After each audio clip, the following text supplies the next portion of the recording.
Alice's Adventure in Wonderland by Lewis Carroll. Chapter 9. The Mock Turtle's Story. "You can't think how glad I am to see you again, you dear old thing," said the Duchess as she tucked her arm affectionately into Alice's as they walked off together. Alice was very glad to find her in such a pleasant temper, and thought to herself that perhaps it was only the pepper that had made her so savage when they met in the kitchen. "When I'm a Duchess," she said to herself, not in a very hopeful tone though, "I won't have any pepper in my kitchen at all. Soup does very well without. Maybe it's always pepper that makes people hot-tempered," she went on, very much pleased with having found out the new kind of rule. "And vinegar makes them sour, and chamomile that makes them bitter, and barley sugar and such things that make children sweet-tempered. I only wish people knew that. Then they wouldn't be so stingy about it, you know." She had quite forgotten the Duchess by this time, and was a little startled when she heard her voice close to her ear. "You're thinking about something, my dear, and that makes you forget to talk. I can't tell you just now what the moral of that is, but I shall remember it in a bit." "Perhaps it hasn't one," Alice ventured to remark. "Tut, tut, child," said the Duchess. "Everything's got a moral, if only you can find it." And she squeezed herself up close to Alice's side as she spoke. Alice did not like much keeping so close to her. First, because the Duchess was very ugly, and second, because she was exactly the right height to rest her chin upon Alice's shoulder, and it was an uncomfortably sharp chin. However, she did not like to be rude, so she bore it as well as she could. "The game's going on rather better now," she said, by way of keeping the conversation up a little. "'Tis so," said the Duchess, "and the moral of that is, oh, 'tis love that makes the world go round." "Somebody said," Alice whispered, "that it's done by everybody minding their own business." "Ah, well, it means much the same thing," said the Duchess, digging her sharp little chin into Alice's shoulder as she added, "and the moral of that is, take care of the sense, and the sounds will take care of themselves." How fond she is of finding morals in things, Alice thought to herself. "I dare say why you're wondering if I don't put my arm around your waist," the Duchess said after a pause. "The reason is that I'm doubtful about the temper of your flamingo. Shall I try the experiment?" "He might bite," Alice cautiously replied, not feeling at all anxious to have the experiment tried. "Very true," said the Duchess. "Flamingos and mustards both bite, and the moral of that is, birds of a feather flock together." "Only mustard isn't a bird," Alice remarked. "Right, as usual," said the Duchess. "What a clear way you have of putting things." "It's a mineral, I think." "Of course it is," said the Duchess, who seemed ready to agree with anything that Alice said. "There's a large mustard mine near here, and the moral of that is, the more there is of mine, the less there is of yours." "Oh, I know," exclaimed Alice, who had not attended to the last remark. "It's a vegetable. It doesn't look like one, but it is." "I quite agree with you," said the Duchess, "and the moral of that is, be what you would seem to be. Or, if you'd like to put it more simply, never imagine yourself not to be otherwise than what it might appear to others that what you might have been was it not otherwise than that what you had been when you appeared to them to be otherwise." "I think I should understand that better," Alice said very politely, "if I had it written down, but I can't quite follow it as you say it." "That's nothing to what I could say if I chose," the Duchess replied in a pleased tone. "Pray, don't trouble yourself to say it any longer than that," said Alice. "Oh, don't talk about trouble," said the Duchess. "I make you a present of everything I've said, as yet." A cheap sort of present, thought Alice. I'm glad they don't give birthday presents like that. But she did not venture to say it out loud. "Thinking again?" the Duchess asked with another jig of her sharp little chin. "I've a right to think," said Alice sharply, for she was beginning to feel a little worried. "Just about as much right," said the Duchess, "as pigs have to fly. And But here, to Alice's great surprise, the Duchess's voice died away, even in the middle of her favorite word moral, and the arm that was linked into hers began to tremble. Alice looked up, and there stood the Queen in front of them, with her arms folded, frowning like a thunderstorm.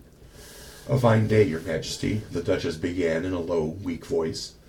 "Now I give you fair warning," shouted the Queen, stamping on the ground as she spoke. "Either you or your head must be off, and that in about half no time. Take your choice." The Duchess took her choice, and was gone in a moment. "Let's go on with the game," the Queen said to Alice, and Alice was much too frightened to say a word, but slowly followed her back to the croquet ground. The other guests had taken advantage of the Queen's absence, and were resting in the shade. However, the moment they saw her, they hurried back to the game. The Queen merely remarked that a moment's delay could cost them their lives. All the time they were playing, the Queen never left off quarreling with the other players, and shouting, "Off with his head," or "Off with her head." Those whom she sentenced were taken into custody by the soldiers, who of course had to leave off being arches to do this, so that by the end of a half an hour or so there were no arches left, and all the players except the Queen, the King, and Alice were in custody and under sentence of execution. Then the Queen left off, quite out of breath, and said to Alice, "Have you seen the Mock Turtle yet?" "No," said Alice. "I don't even know what a Mock Turtle is." "It's a thing Mock Turtle soup is made from," said the Queen.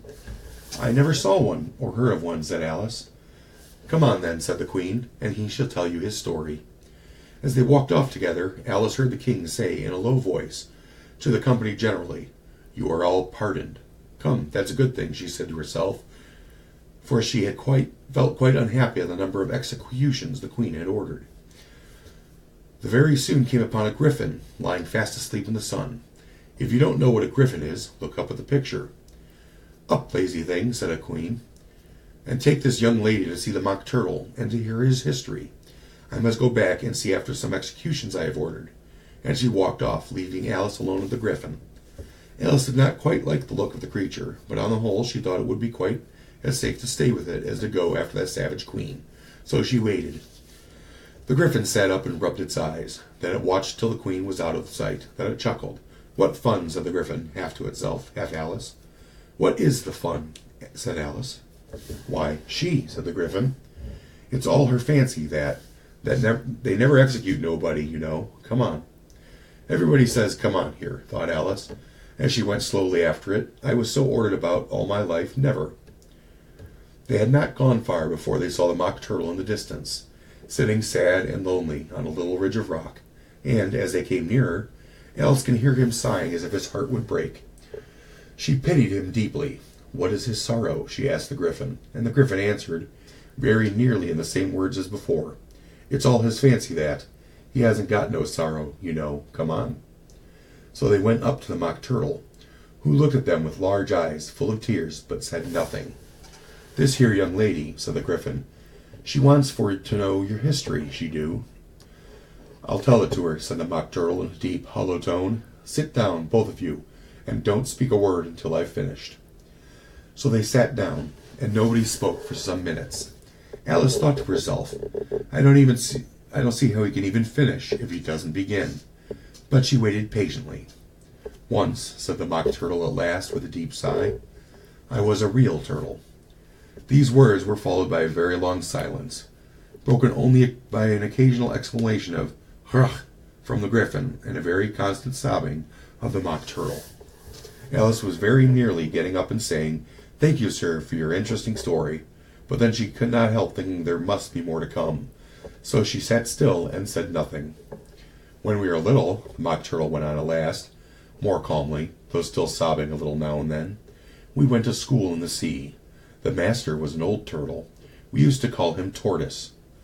"Why did you call him Tortoise if he wasn't one?" Alice asked. "We called him Tortoise because he taught us," said the Mock Turtle angrily. "Really, you are very dull." "You ought to be ashamed of yourself for asking such a simple question," added the griffin, and they both sat silent and looked at poor Alice, who felt ready to sink into the earth. At last the griffin said to the Mock Turtle, "Drive on, old fellow. Don't be it all day about it." And he went on in these words. "Yes, we went to school in the sea, although you mayn't believe it." "I never said I didn't," interrupted Alice. "You did," said the Mock Turtle.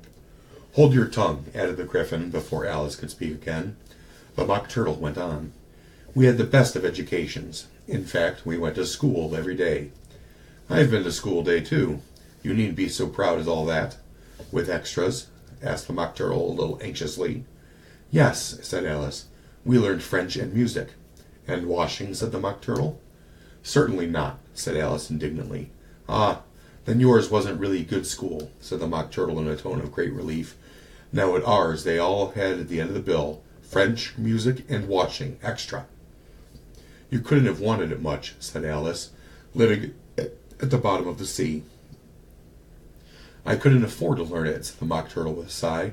"I only took the regular course." "What was that?" inquired Alice. "Reeling and writhing, of course, to begin with," the Mock Turtle replied, "and then the different branches of arithmetic, ambition, distraction, uglification, and derision." I've never heard of uglification, Alice ventured to say. What is it? The Gryphon lifted up both its paws in surprise. What? Never heard of uglifying, it exclaimed. You know what to beautify is, I suppose. Yes, said Alice doubtfully. It means to make anything prettier. Well then, the Gryphon went on, if you don't know what to uglify is, you are a simpleton. Alice did not feel encouraged to ask any more questions about it, so she turned to the Mock Turtle and said, What else had you to learn? Well, there was mystery, the Mock Turtle replied, counting off the subjects on its flappers. Mystery, ancient and modern, with seaography, then drawing. Then the drawing master was an old conger eel that he used to come once a week. He taught us drawing, stretching, and fainting in coils. What was that like? Said Alice. Well, I can't show you to you myself, the Mock Turtle said. I'm too stiff, and the Gryphon never learnt it. Hadn't time, said the Gryphon. I went to the classics master, though. He was an old crab, he was. I never went to him, the Mock Turtle said with a sigh. He taught laughing and grief, they used to say. So he did, said the Gryphon, sighing in his turn, and both creatures hid their faces in their paws. And how many hours a day did you do lessons? Said Alice, in a hurry to change the subject. 10 hours the first day, said the Mock Turtle, 9 the next, and so on. What a curious plan, exclaimed Alice. That's the reason they're called lessons, the Gryphon remarked, because they lessen from day to day. This was quite a new idea to Alice, and she thought it over a little before she made her next remark. Then the 11th day must have been a holiday? Of course it was, said the Mock Turtle. And how did you manage on the 12th? Alice went on eagerly. That's enough about lessons, the Gryphon interrupted in a very decided tone. Tell her something about the games now.